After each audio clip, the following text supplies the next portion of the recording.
Welcome to the Go Home Show of NXT before Worlds Collide and Clash at the Castle.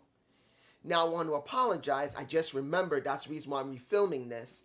Because I was already 8 minutes in, and then I remembered, oh shit, I should have said this in the beginning.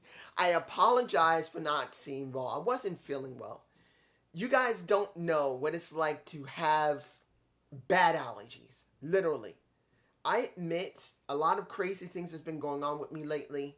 And one of the things I do to try and keep myself calm is, I hate saying this, as you already know, many of you, I have depression with anxiety. Mild. Luckily, it hasn't been too major. But a lot of stuff's been going on lately, which has been messing with me. So one of the things I always have done is go walking to try to keep it under control. But due to the fact that in this area and the nearby areas, a lot of trees and a lot of pollen. And I've been getting sick, even when I've been taking the medicine. It's not fun. So yesterday, I was not feeling well. Flat out, felt sick to my stomach, and I just skipped Raw. So I don't know what happened there. I haven't watched any general highlights. Yeah, I did take a quick look to see if JD liked it. He said he didn't like it, but I don't know what happened. He said pretty much it was one of the weakest shows that Triple H has put on, but I haven't watched why it is, so I don't know. But some of that has filtered onto the show. So there's going to be stuff I don't know and stuff that I'm like, really? That's just me, you guys, down below. Now, I want to make this clear. This show, taken away from the matches, if you saw the promo segments, the backstage segments, the video packages, it was hit and miss for me. Now, the wrestling itself was generally all right. Okay. Not incredible, but it was okay. So if you're wondering for me right now, I'm just going to say it right now, is this a show to watch? If you just want to have the final fill-in before Worlds Collide and Clash of the Castle, you could watch it. I don't know if you'll exactly like it. It wasn't bad, but it wasn't good. It was barely middle of the road. It was kind of like here, going here to here, here, here, here, here. That was just me. But that's mainly due to the fact I don't watch the product, and I don't know all the people there. It'll take me weeks or maybe at least a month to really get used to the people counting, and that's if I really focus on continually watching NXT and trying to keep up with everybody on Raw, everybody on SmackDown, and NXT. That is a lot of people to try and remember. For me, that's a lot. You can easily forget stuff. So I'm still learning about it like you. If you guys have started watching anything in the WWE product again, it's a lot to remember. So let's get into this. The match that I'm going, why? Not because of the match quality, but the decision of that match. That is Grayson Waller versus Apollo. The match, it was fine until rake of the eye, supposedly inadvertently, the rake of the eye, right before they went to commercial and they were doing picture-in-picture. And I'm going, okay, you're seeing Apollo Crews really trying to sell this. That means it's going to be important. And it was, because at the end of it, Grayson Waller, who was about to get a look like a pop-up powerbomb, he scraped the eye of Apollo again and used that to win. I don't know why they went there. I don't think Apollo would be hurt if he lost clean, or better yet, if Grayson just cheated in another way. Eye scratching? I don't think that was the right thing to use, the eye scratch. Maybe pulling in the trunks. Maybe stunning him in a way outside where the ref didn't see. Something else other than an eye scratch. I don't agree with it. I just feel like it was a waste. Now, here's something that I was thinking about, and I think I said it in one of the first videos I did. I think this is my second or third video. I can't remember. Guys, I've been making so many videos, I've lost track already. So, when it comes to Diamond Ryan's members versus the tag champions, this is not about the match, was it? Carter was fine. Niles was all right.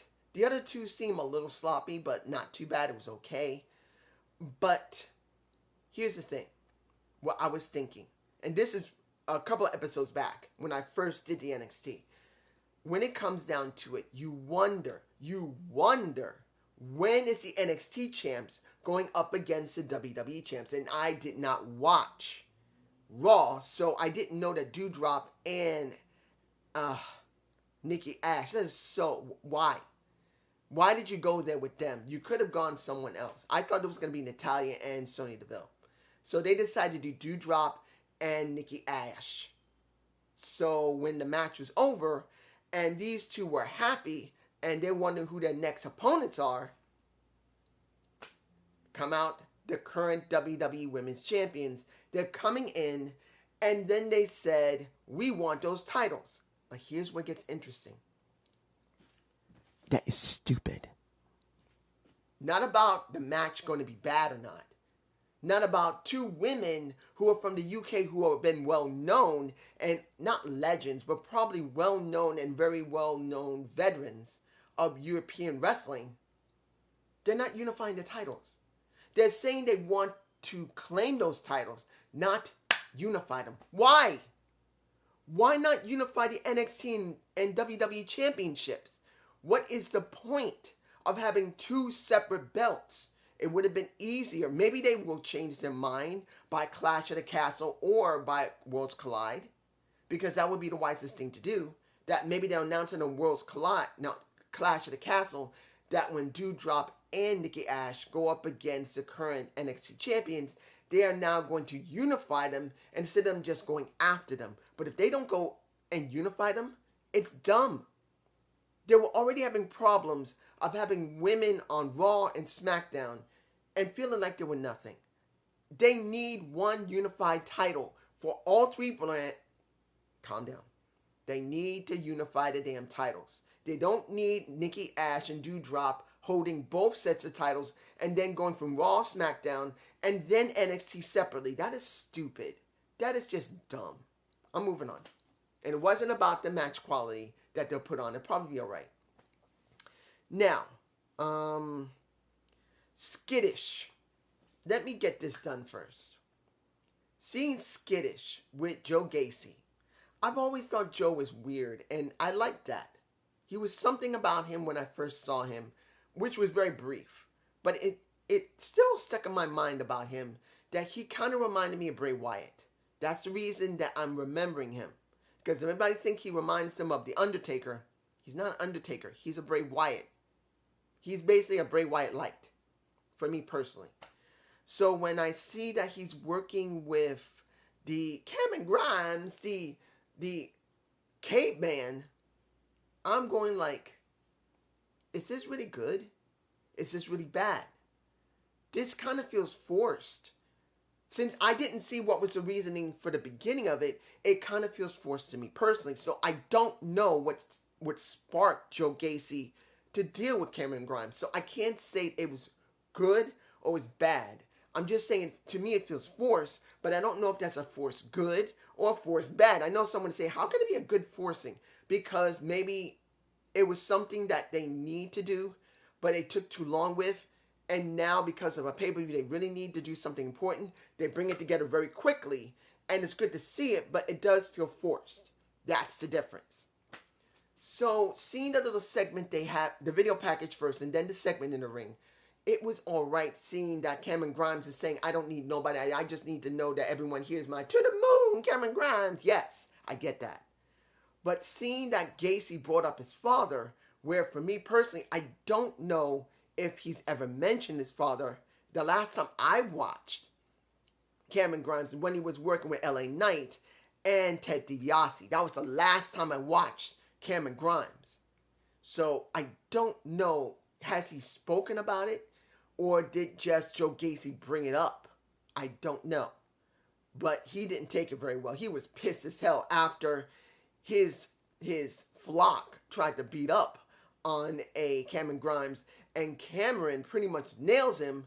But then once he gets up and you think he's going to fight back, he hugs him. Cameron freaks out and jumps out of the ring. And he's saying, I'm here for you. Join us. You're not alone anymore. So I don't know if this is really good. I don't know if it's really bad because I don't know how the setup started. So for me personally, I'm sure someone's going to say that's a Bruce Pritchard thing. Maybe it might be a little bit of Bruce and Triple H has now tweaked it, or it's just still Bruce. I don't know. I can't tell if this is going to work or not. I'm just telling you what I saw, and it feels kind of forced. I'm not saying it's a good forcing because they needed to do it and they really wanted to do something important and it's coming up to the pay-per-view so they rushed it, or it's a bad forcing, like it just doesn't work. I'm just saying. Now, mixed tag, we got, we currently have the current UK champions, Gibson and Biggs and Hennies, I can't remember her name, dealing with Pretty Deadly from the UK and someone I've never seen before. This is the first time I've seen her, and that's, what is her name? Lash Legacy? Lash Legend. I look at the match. Lash Legends. I don't know how to feel about her. I don't know. She's pretty. Hell yeah. Does she go well in the ring? She's a big woman. She's not small. So, well, semi-big. She's not like, I don't think Raquel Rodriguez. She's not there. I think she's about this much to Raquel. So, she's pretty tall. Raquel, she's over 6'1". And this woman is nearing 6 foot. So, at least that's what I see. She was almost as tall as the guys in Pretty Deadly. So, she's got to be near 6 foot herself. So, I'm not saying that she's got it.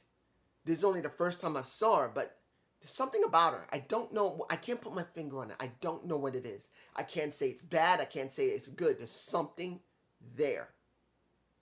But it doesn't mean it's bad, and it doesn't mean it's good. It's just something there. I just need more time to analyze and figure out what she is. She's not going to be my woman. I don't think I have even one woman on NXT. I could say Carter from the Tag Team Champions might be a woman I would love, but really no. I could say Mandy Rose. That would be the closest one as well, but I've never really been 100% into Mandy anyway. Not because she ain't gorgeous, and she ain't like, woof, but I've never really been that much into Mandy. Yeah, she's gorgeous. Yeah, who's gonna... How am I not gonna say she's damn hot? She is. But I've never really had it for that. So I don't know what it is. Now, when it came to that match, it was a confusing mess because once the match was over, it was like it needed something else. It needed more. I don't know what it was. But then when we went to the next match, which I don't know what to make of this one. Chase University and Dempsey. I believe the guy's name is, what is it? Orlando? I can't remember what the guy's name is. Orlando Chase. So he runs Chase University trying to teach people how to wrestle. And then you got Dempsey, who basically is from the UK, who's a bruiser. He wrestles. I think I saw one video pack of him really trying to tear apart Chase's his students. So now they have this match. Now I can't tell how long they've been doing that. But was the match good? I actually enjoyed the match. The match was fine. The question's going to be, where did it go from here? Because Chase just won against Dempsey. I don't know. I don't know how Dempsey's going to respond. I don't know how Chase is going to respond. I'm not sure. This is the first time I've really noticed it and seen it, so I don't know. Let's move on. Stark versus Kiana James. This is where it gets very... I don't know who Starks is. She looks familiar, but I don't know. But you guys tell me below, doesn't she kind of look like Lacey Evans? I'm not saying she is, but she has the same build. Lacey Evans is here, big shoulders, and like that. She's not like, and curvy. Lacey is shoulder. She has very broad shoulders. And Kiana, she has the same thing. She's got her head, she's got very, very broad shoulders, comes down, and then have a curve. Doesn't mean she's ugly. Neither is Lacey Evans. It's just they're very well-built women that have very strong...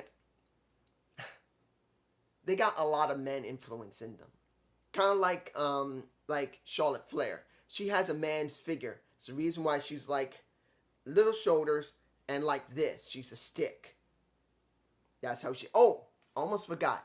I did watch a good portion of her Broken Skull sessions. I did. And I heard about what happened when she spoke about. I did actually see all of it. But essentially, I want to say it like this before I get to NXT. I saw it. And most of what she said, she's lying. Let's be honest. Most of what she said, she's lying about it. Not about the reasoning for her to become a wrestler and how she started. Because I think generally she doesn't really need to lie that much about it. But when it came to her and Becky, sorry, no. She didn't drop the damn title.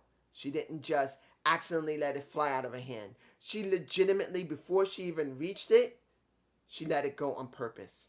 It wasn't because her hand, she thought she had it and she dropped. No, she legitimately let it go. She's lying through her teeth. She didn't want to own up to it. She's lying. So if anybody thinks she isn't, she is. It's obvious. You can look at the footage. Her hand was not, look, when it came to that moment, this is what Becky's hand is. This is where her hand is. This is where the title was. As Becky went like this, her hand was not even near the title. She released it. She didn't just drop it by accident. She released it. She didn't want to look bad in camera.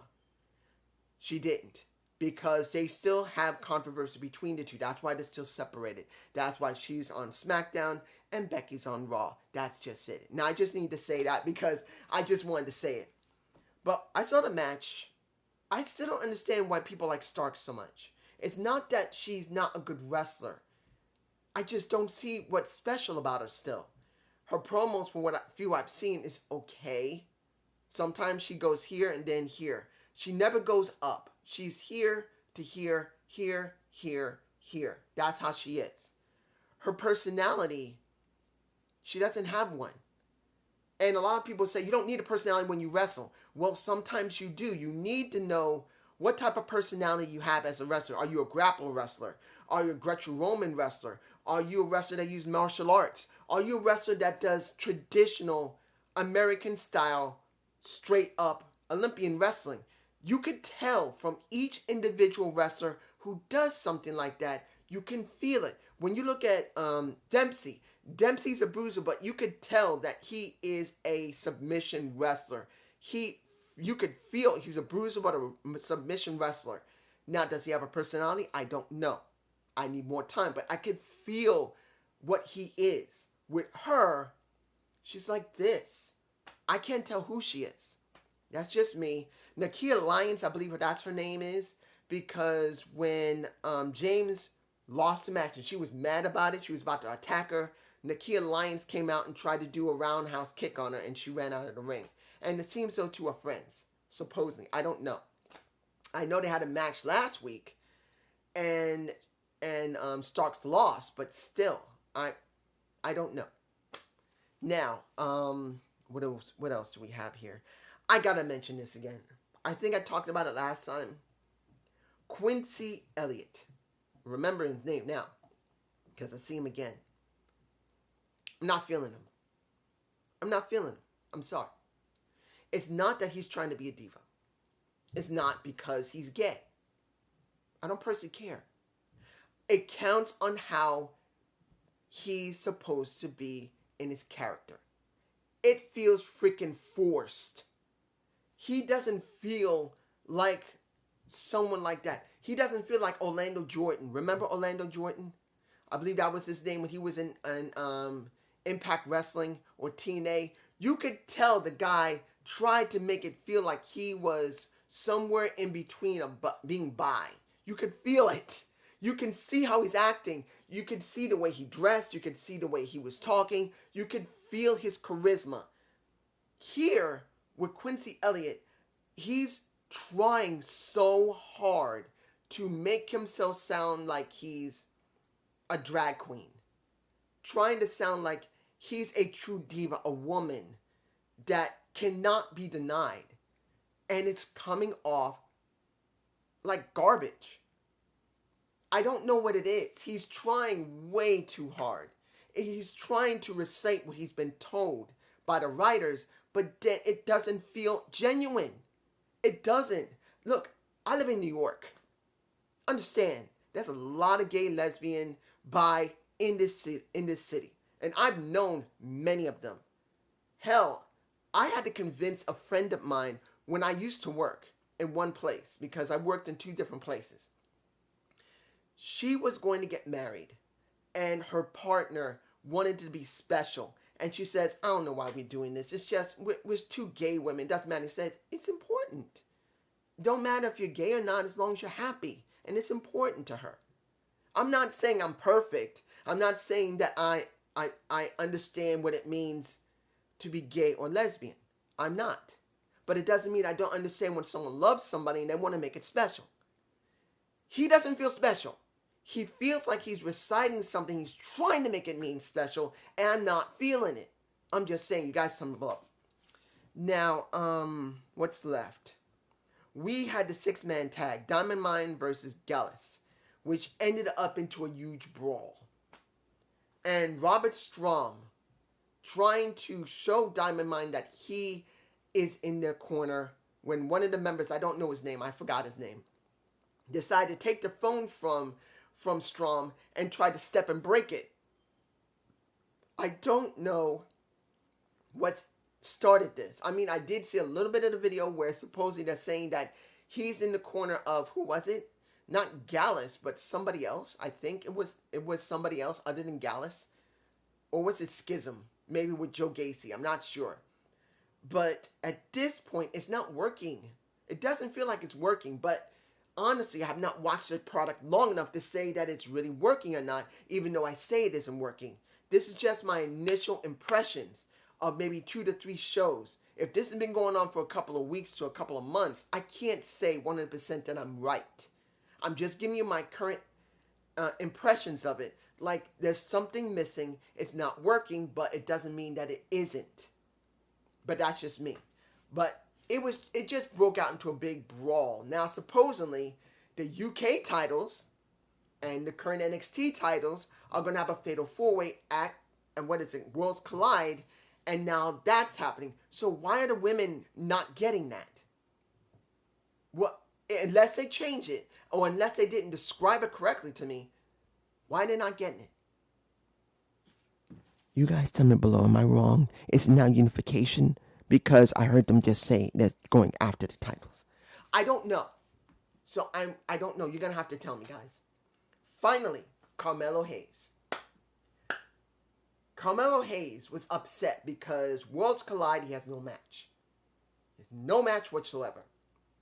But then we get a returning Ricochet, who is very well received, looking swanky. He got better clothes than I do. What I got here is that he came back because he wanted to go after that North American title. He had the title before he left. Now he wants to get it again. Fine. There's nothing wrong with that. Having another wrestler like a Mandy Rose come back and a Dolph Ziggler when he was back there, having to help out, fine, I guess. But since he's now supposedly getting more leeway in SmackDown, it's kind of surprising they'll send him back to NXT now to claim a North American title, possibly from Carmelo Hayes. And he basically nails them both, and he's holding the damn North American title over Carmelo Hayes and says, this is what happened when you run your damn mouth. Let's make sure you understand that you're going to get shut up at Worlds Collide. The show was all right.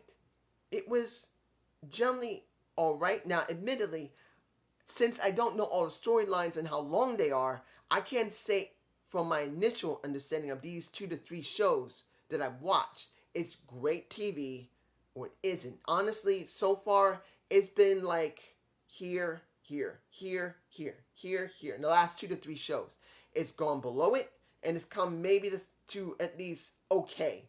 Below it, okay. Not solid, not great. It's okay to hear. Now, let's get to the main thing that we know I have to talk about, and that is the pep talks. They decided, I don't know if this was Bruce implementing it his way, or, and I do believe that it was Triple H that had initially made this decision. And I do think that Bruce might have been the one who implemented it. Because when you look at how Finn Balor came out. Ciampa came out. Rhea Ripley came out. We had Finn Philly talking to Taylor Bates, giving him a pad so he can talk to a Pete Dunne, who is what is the guy's name? Not Brutus, but Butch. And he's talking to him over his iPad doing FaceTime. I think it's FaceTime. I don't know what goes on iPad. But having all these people who are going to have moments that they're going to need to understand why they need to defend those damn titles correctly or unify them, retain them and make them unified. Was it done correctly? For most of them, yes, it sounded genuine. But a few of them didn't. You know the reason I'm botching here? Rhea Ripley kind of felt forced. She kind of felt forced. So she was talking to the contender that's going to be dealing with Mandy Rose, and I can't remember the lady's name. She's a Japanese wrestler, been working 30 years like Chris Jericho. But essentially, she felt kind of forced. Like it's old way booking how it was. So I think that might have been Bruce Pritchard doing that. When it came to Mandy Rose, I don't remember who was the one that Mandy Rose talked to. I can't remember. But it doesn't matter. I'm surprised Asuka didn't show up. It would have been better if Asuka had been there or something. Maybe to the other champion. Because the Japanese female champion, she talked to the one who held the title before her. So I'm kind of surprised there was no Asuka. Or something. I'm just saying that some of them hit, some of them missed. When you saw Ciampa, he tried to make it work. But for me personally, Ciampa sounded like it was forced. Like he really wanted him to understand how important Goldie was. But then it didn't feel like Ciampa who was talking. It felt like someone else who was trying to act like Ciampa. That's just me. I'm sure other people thought that Ciampa did great. And I'm not chewing out Ciampa or anyone else. I'm just saying it feels like some of them felt like they were written differently. Like some of it was written by maybe Bruce and some of it was not written by Bruce. I'm not saying Triple H did it, but it felt like some of it was written by someone else other than Bruce. There was some that was written by Bruce, some that was not. So it didn't hit all the time, all the way for me personally. But was the show overall alright? It was fine. Like I said, it was somewhere okay. The segments for all the pep talks, okay. Some of them hit, some of them did not. They felt forced, some of them. And that's just how I feel about the show. And I hope you enjoyed this NXT review. Please give me a comment below. I have no idea if anybody's even liking these. But just tell me if you want me to keep doing them. I'm trying to continue doing all this. I mean, it's a lot to watch. Raw, NXT, Dynamite, Impact Wrestling. Then I'm supposed to what? Do either SmackDown or do maybe switch SmackDown for Rampage, counting if Rampage goes live, and then do SmackDown the next day. And then I got to worry about if there's a pay-per-view on a Saturday or a Sunday. Damn, man, that's a lot. Peace.